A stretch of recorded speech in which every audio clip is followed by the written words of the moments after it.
매일 아침 책 읽기로 하루를 시작하는 행복 습관, 미라클 독서입니다. 오늘 함께 읽어볼 책은 아기곰의 재테크 불변의 법칙, 전면 개정판이고요. 아기곰 지음 아라크네에서 펴낸 책입니다. 먼저 저자분 설명부터 읽어볼게요. 지은이 아기곰. 저자는 독특한 이력의 소유자다. 부동산 전문가라고 불리기보다는 투자가로 불리는 것을 좋아한다. 대학에서 건축을 전공했다는 것 이외에는 국내외 IT 기업에서 20여 년간 임직원으로 근무하는 등 그의 경력에서 부동산 분야와 점점을 찾기는 쉽지 않다. 하지만 경제 전반에 대한 해박한 지식과 부동산 투자에 대한 독창적인 이론으로 많은 부동산 투자가에게 영감을 주어왔으며 부동산 투자 이론을 한 단계 업그레이드 시켰다고 알려져 있다. 여러 언론 매체에 기고하는 부동산 칼럼니스트로 백화점 문화센터 등에서 많은 강연을 하고 있다. 주요 저서로는 How to Make Big Money, How to Be Rich, 100년 후에도 변하지 않는 부자 되는 지혜, 아기곰의 10년 동안 써먹을 부동산 비타민, 재테크 트렌드 2017, 재테크 트렌드 2018 등이 있다. 블로그 아기곰의 부동산 산책을 운영하고 있다. 그는 이 책을 통해 경제적 자유를 갈망하는 사람들을 위한 재테크 불변의 법칙을 제시한다. 사회 첫 발을 내딛는 사회 초년생, 신혼의 꿈을 펼쳐갈 젊은 부부, 그리고 지금보다 윤택한 삶을 지향하려는 사람들이 반드시 읽어야 할 책이다. 이 책의 초판이었던 How to Make Big Money를 읽은 이들 중 많은 사람들이 현재 재테크 및 부동산 전문가로 활동하고 있으며 그 책이 자신들에게 경제적 자유를 선사한 출발점이었음을 고백하고 있다. 아기곰 재테크 불변의 법칙은 그 초판본의 전면 개정판으로 내용의 반 이상을 새로운 내용으로 보강했다. 더 이상 수정이 필요하지 않는 말 그대로 재테크 불변의 법칙이 될 것이다. 목차 살펴볼게요. 프롤로그, 올바른 재테크 전략을 세워라. 1. 재테크 성공을 위한 12가지 법칙. 2. 탄탄한 재테크를 위한 상식. 3. 부동산 투자를 위한 지침. 에필로그, 재테크 실천의 일기장을 덮으며. 목차는 이렇게 나와 있고요. 프롤로그부터 읽어보도록 하겠습니다. 올바른 재테크 전략을 세워라. 왜 재테크를 해야 할까? 이 질문에 대한 견해는 사람마다 제각기 다를 수 있다. 어떤 이는 재테크가 삶의 질을 높이며 더 나아가 목표 있는 인생을 만듭니다 라고 이야기하기도 하고, 다른 어떤 이는 경제적 자유를 얻기 위해 재테크를 합니다 라고 말하기도 한다. 어떤 것이라도 좋다. 그러나 이 단순한 물음에 대해 확고한 소신 없이 시작하는 재테크는 나침반 없는 험한 바다를 항해하는 것과 같이 위험한 것이며 자기 자신의 인생뿐만 아니라 주변 사람들을 피폐하게 만들 수가 있다. 재테크의 목적을 쉽게 말하면 돈을 벌기 위함이라고 누구나 말할 수 있다. 그런데 왜 돈을 벌어야 하는가?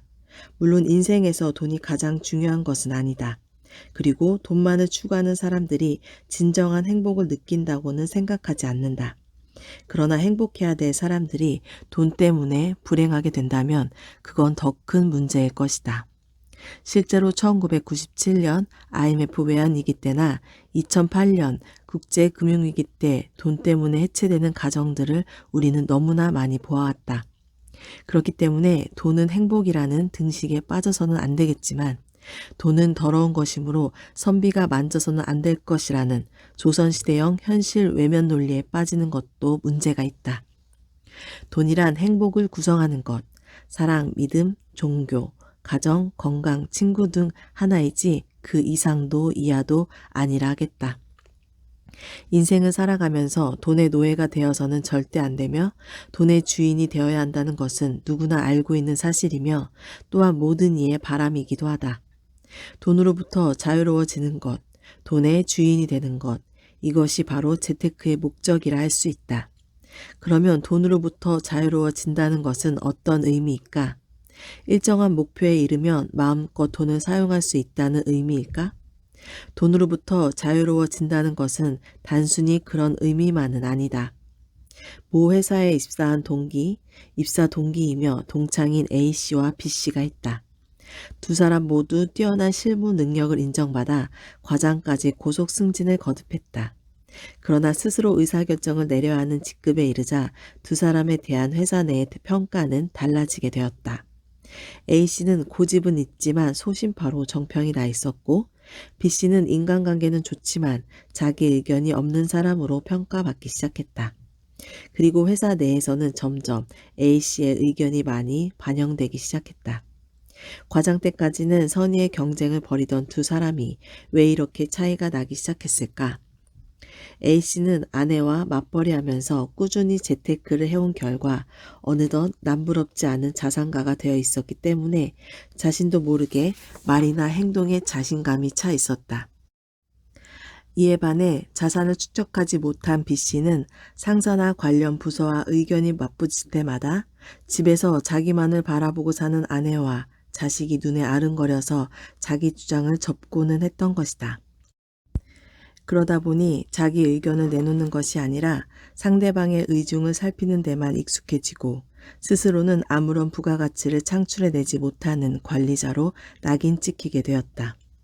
재테크를 통해서 A씨는 자신감을 얻었고 의사결정이 필요할 때 그 일 자체와 무관한 것으로부터 자유를 얻은 것이다. 이것은 재테크가 돈이라는 실제적인 이익 외에 보이지 않는 부가이익도 가져다 줄 수 있음을 말해준다. 이 책은 금융상품 소개나 세부적인 기법을 알려주는 기술서가 아니다. 또한 복잡한 이론을 소개하는 어려운 경제서도 아니다. 성공적인 재테크를 위해 우리가 꼭 알아야 할 이론들을 현실에 접목하여 하나의 책으로 만들어낸 것이다.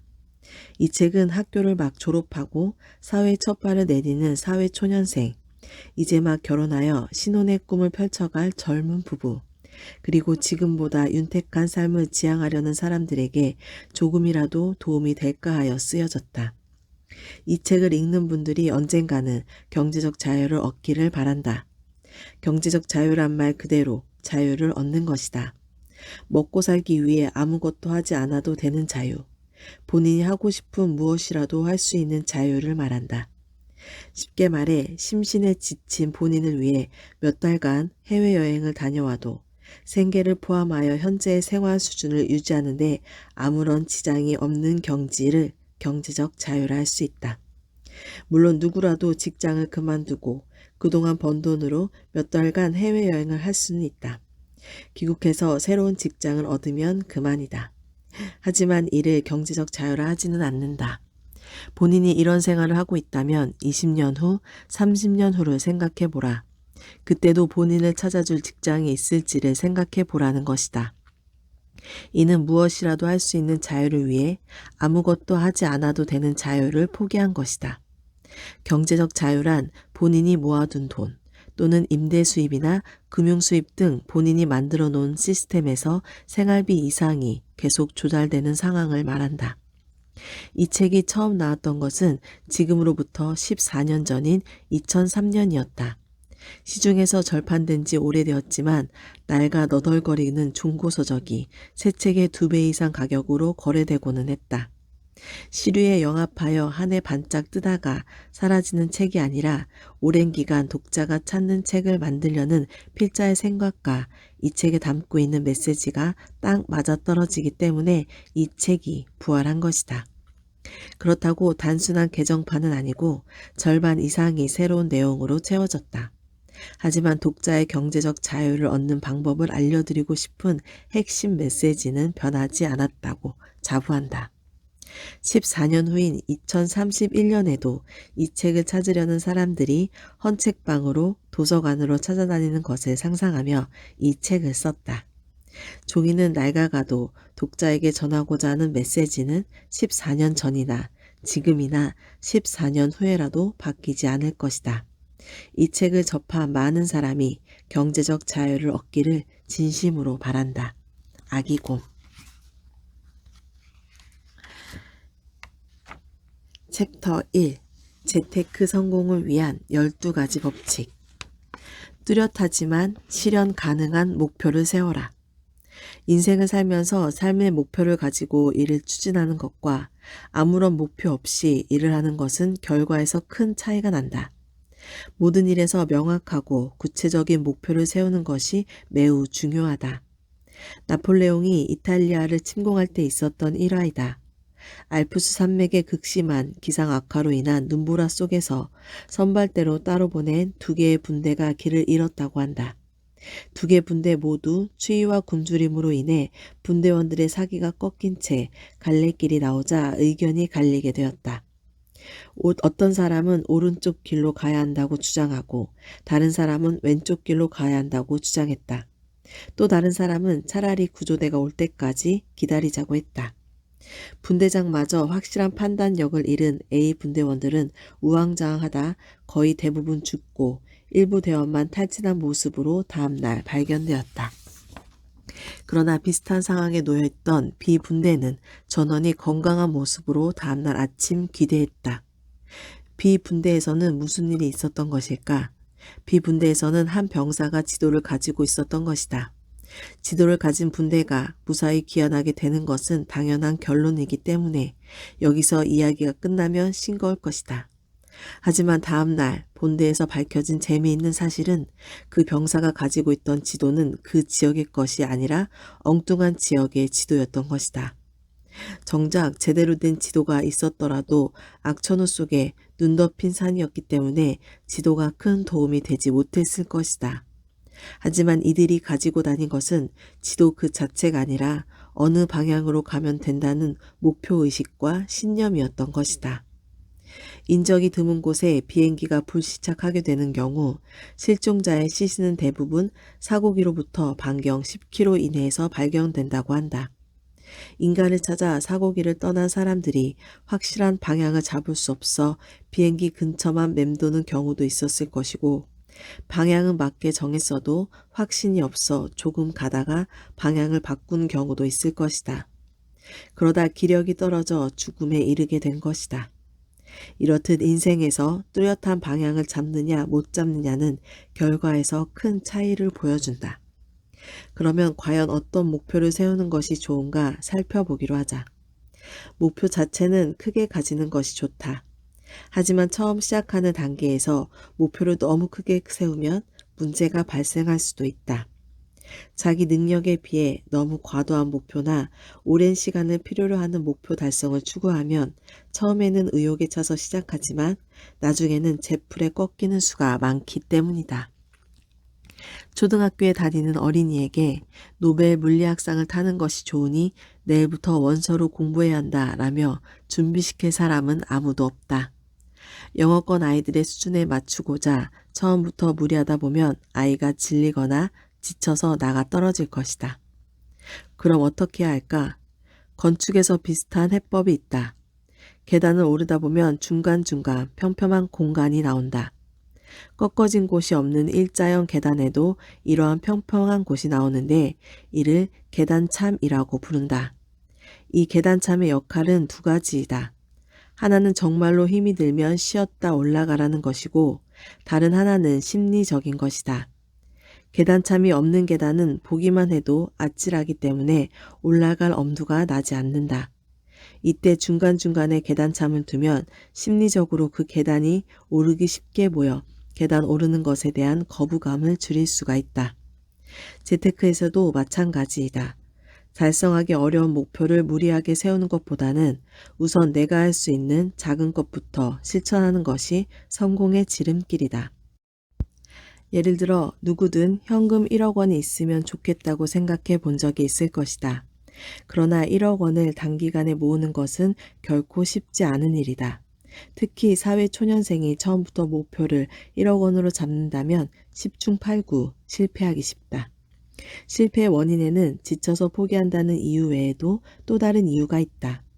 100만 원을 모으는 사람에게 만 원은 1%나 되는 소중한 돈이므로 만 원을 지출해도 심사숙고를 하게 되지만 처음부터 1억 원을 목표로 하는 사람에게는 0.01%밖에 되지 않은 적은 돈이니 쉽게 지출하게 되어 목표에서 그만큼 멀어지는 결과가 된다. 이것 절약해서 몇 푼이나 된다고. 하는 사람들은 너무 목표를 높게 세우는 경향이 있는 사람들이다. 그러므로 우선 1,000만 원을 먼저 모아보자. 1,000만 원을 모을 수 있는 사람이 1억 원도 모을 수 있고 1억 원을 모을 수 있는 사람이 10억 원도 모을 수 있는 법이다. 예전에는 티끌 모아 태산이었을지 몰라도 지금은 티끌 모아도 티끌이라고 하는 사람도 있다. 누가 태산을 모으라고 했나? 조그만 흙무더기부터 모아보자. 본인의 힘으로 무언가 해내기 시작하면 그 다음은 쉽다. 재테크 잘해서 재벌 되리라는 것은 아니다. 보다 나은 미래를 위해 준비하라는 것이다. 그러기 위해 중요한 것은 자신이 확실하게 실천할 수 있는 목표를 세우고 반드시 달성하는 것이다. 작은 목표라도 반드시 달성할 때 자기 자신에 대한 신뢰, 즉 자신감이 쌓이는 것이다. 목표를 응대하게 가지라는 것과 실현 가능성 있는 목표를 세우라는 것은 전혀 다른 이야기다. 사람이 째째하게 이런 이야기는 하지 말자. 히말라야의 높은 산을 오를 때 단번에 오르려고 하는 사람들은 모두 실패하고 만다.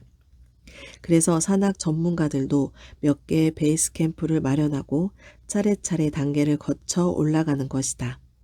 하물며 수십 년이 이상 살아가는 인생에 있어서는 더 말할 나위가 없다. 천리길도 한 걸음부터라는 속담이 있듯이 작은 한 걸음 한 걸음도 최선을 다하면 어느덧 천리길에 다다를 수 있는 것이다. 기억하자. 재테크 법칙 1. 확실한 목표 설정은 재테크의 첫걸음.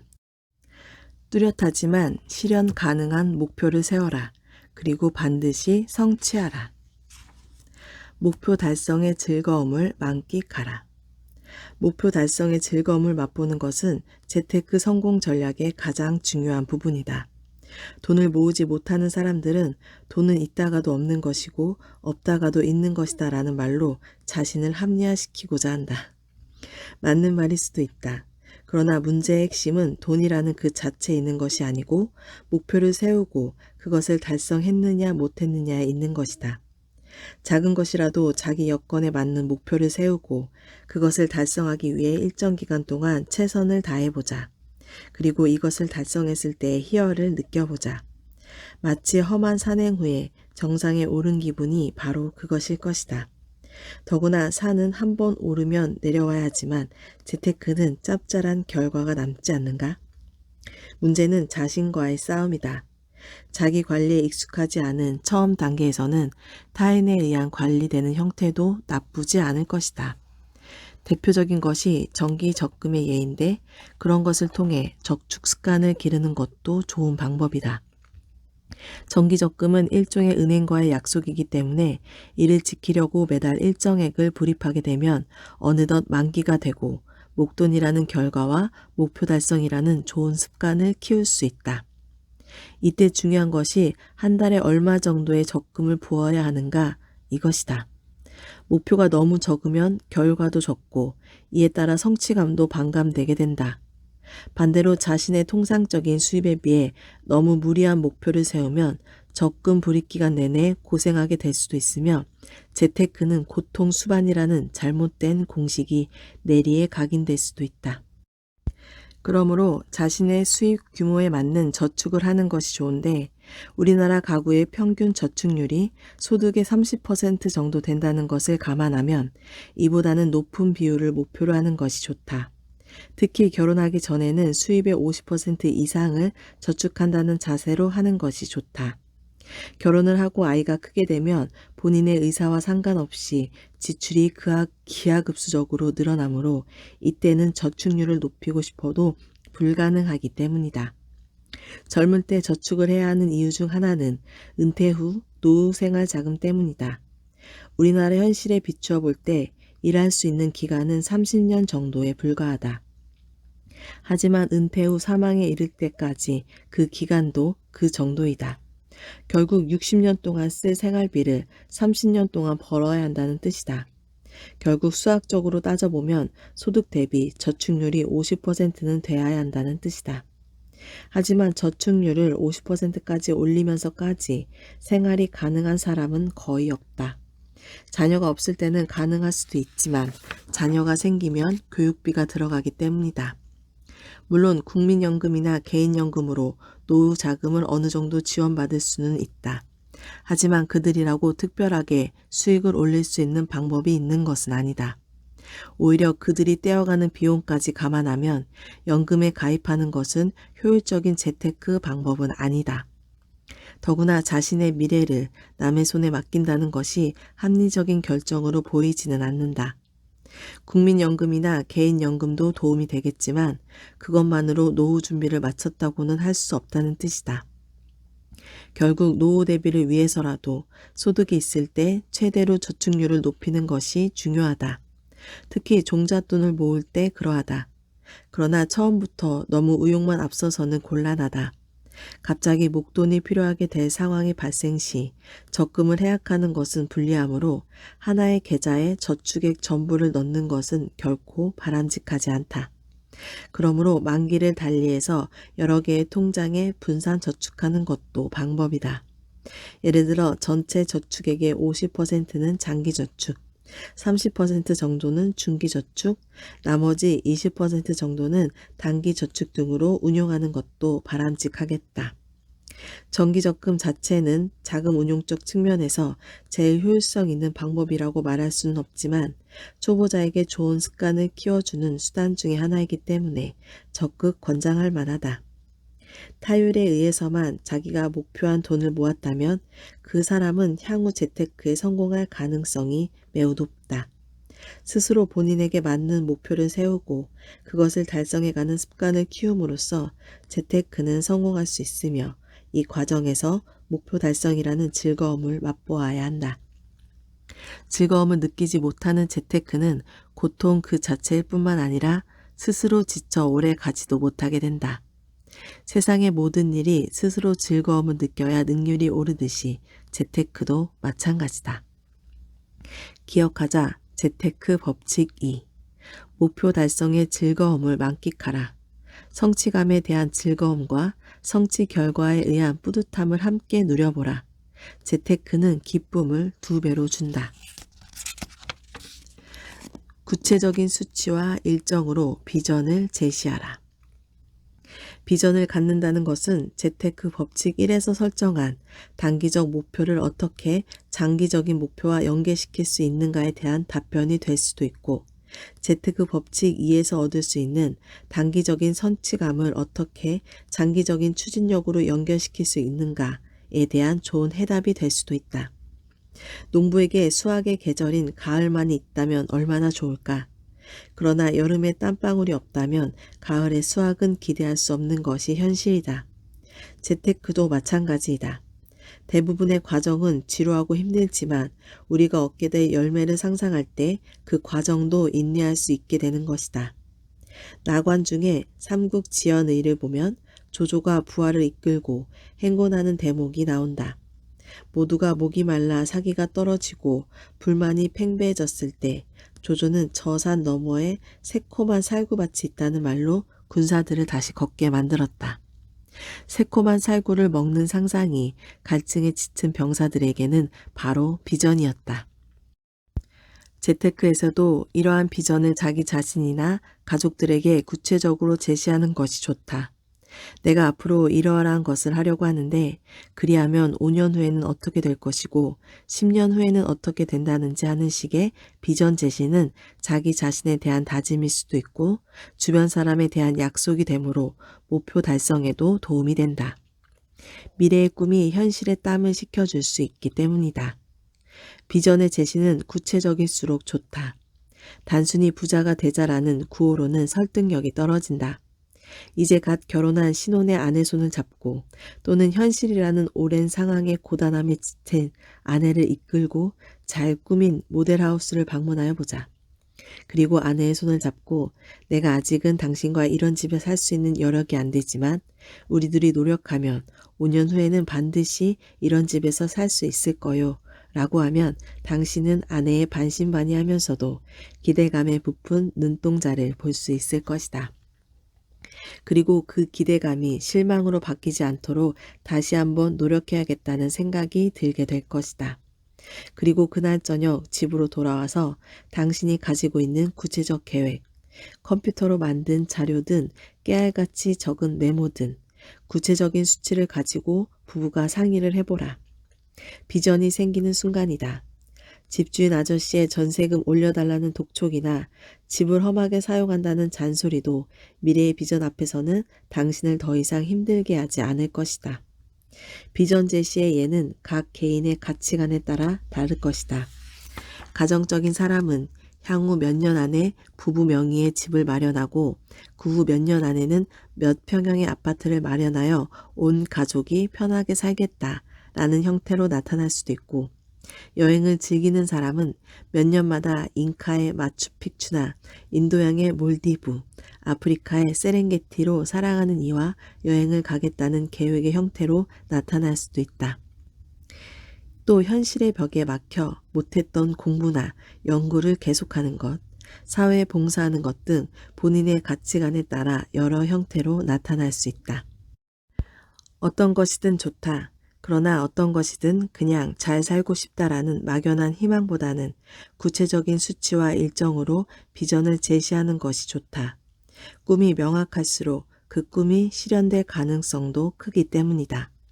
갈 곳이 확실하다면 발걸음도 힘찰 것이다. 잊지 말자. 재테크 3. 구체적인 수치와 일정으로 비전을 제시하라. 미래가 당신의 것이다. 여기까지 읽고요. 제가 마지막에 에필로그를 읽고 끝내겠습니다. 에필로그. 재테크 실천의 일기장을 덮으며. 이 책은 14년 전에 나온 필자의 첫 번째 책 How to Make Big Money의 전면 개정판이다. 형식은 개정판이지만 절반 이상을 새로운 내용으로 채워 넣었다. 시간이나 노력을 비교하면 새로 책을 쓴 거나 진배 없다. 하지만 개정판의 형식을 취한 것은 14년 전 이 책을 처음 썼을 때 독자들에게 전하고 싶었던 메시지가 단 한 글자도 변함이 없기 때문이다. 이 책이 처음 나왔을 때 이 책을 읽고 자극을 받아 재테크와 투자의 길로 나선 사람들도 많았고, 그중 일부는 지금 재테크 컨설턴트나 부동산 전문가로 활동하고 있다. 그러나 그것은 14년 전의 일이다. 지금 사회에 첫 발을 내딛고 재테크를 막 시작하려는 사람이 초등학교 고학년이거나 중학생이었을 때 그때 일이다. 14년의 세월만큼 세상도 많이 바뀌었고 사람도 많이 바뀌었다. 사회 초년생, 재테크 초년병, 투자 초년병들에게 험한 세상을 헤쳐나가는 용기와 지혜를 주기 위해 이 책을 썼지만 그들이 어찌 받아들일 수 있을까 걱정이 된다. 노후력만 하라는 꼰대의 잔소리로 들릴 수 있을 것이다. 이 책을 읽으면서 뭐 특별한 노하우가 있나 했는데 다 아는 소리네 라고 생각하는 사람도 있을 수 있다. 어떤 사람은 말이 쉽지 언제 이렇게 해서 부자가 돼? 라고 반문할 수도 있다. 야구공이 날아오는 것을 끝까지 지켜보면서 어깨에 힘을 빼고 배트에 체중을 실어서 배트의 무게중심에 공을 맞추면 홈런이 나오는 것은 누구나 한다. 그러나 실전에서 홈런을 치기는 말처럼 쉽지 않다는 것도 누구나 안다. 하지만 실전에서 홈런이 나오기 어렵다고 위의 방법이 틀렸다고 볼 수는 없다. 책 한 권 읽는다고 뚝딱 부자가 될 수는 없다. 자기계발서이든 재테크 책이든 책은 사실 요리의 레시피에 불과하다. 요리를 하는 것은 당신 자신이다. 이 책은 여기저기서 들은 이야기, 여기저기서 읽은 이야기를 그냥 모아놓은 것이 아니다. 필자가 짧지 않은 인생을 살아오면서 고민하고 연구하고 실천해보고 좋은 결과가 난 것을 요약한 인생의 일기장이다. 이 책의 초판이 나왔던 2003년에 비해 14년이 지난 지금 필자에게도 많은 변화가 있었다. 이 책에 나온 대로 실천한 결과 경제적 자유를 얻었다고 자신할 수 있기 때문이다. 일을 해도 되고 안 해도 된다. 한국에서 살아도 되고 미국에 살아도 된다. 1년간 세계 여행을 다녀와도 뭐라 할 사람도 없다. 너 잘났다. 좋던 시절 만나서 투자에 성공한 거 아니냐? 라고 폄하할 수도 있다. 하지만 과거를 돌아보면 한순간도 만만했던 시절은 없었다. 나라의 위기도 있었고 다니던 회사가 망할 위기도 많았다. 하지만 그 어렵던 시간을 견뎌낸 것에는 내가 가는 길에 대한 믿음이 있었기 때문이다. 지금은 힘들어도 언젠가는 자유를 얻으리라는 갈망이 미래를 만들어 왔던 것이다.